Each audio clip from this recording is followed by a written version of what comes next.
എല്ലാവർക്കും ഒരുപോലെ പേടിയുള്ള ഒരു സബ്ജക്റ്റ് തന്നെയാണ് നമ്മുടെ മാത്സ്. മാത്സിൽ നമുക്ക് ഓരോ സബ്ജക്റ്റിൻ്റെയും വെയിറ്റേജ് ഒന്ന് നോക്കാം. ഏത് പാഠത്തിനാണ് നിങ്ങൾ കൂടുതൽ മുൻതൂക്കം നൽകി പഠിക്കേണ്ടത് എന്നുകൂടെ നിങ്ങൾ ഇതിൽ ശ്രദ്ധിക്കുക.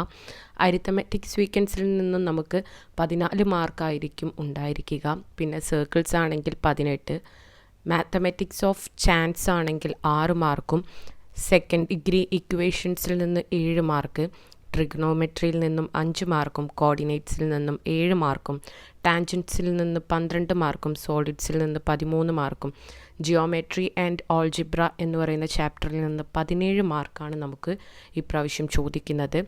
അതുപോലെ തന്നെ പോളിനോമിയൽസിൽ നിന്ന് 4 മാർക്ക്, സ്റ്റാറ്റിക്സിൽ നിന്ന് 7 മാർക്ക്.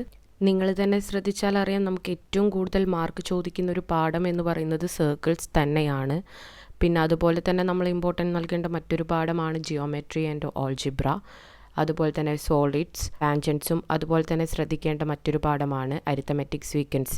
അപ്പം നിങ്ങൾ കൂടുതൽ മുൻതൂക്കം നൽകി നന്നായിട്ട് തന്നെ ഈ ചാപ്റ്ററുകൾ പഠിക്കുക. അപ്പം മാത്സ് ഏത് രീതിക്കാണ് വെയിറ്റേജ് നൽകിയിരിക്കുന്നതെന്ന് മനസ്സിലായിട്ടുണ്ടാവുമെന്ന് വിചാരിക്കുന്നു. വീഡിയോ ഇഷ്ടപ്പെട്ടാൽ ലൈക്ക് ചെയ്യാനും ഷെയർ ചെയ്യാനും സബ്സ്ക്രൈബ് ചെയ്യാനും മറന്നു പോകരുത്. ഇതുപോലുള്ള കൂടുതൽ ഇൻഫോർമേറ്റീവ് വീഡിയോസുമായി ഇനിയും കാണാം.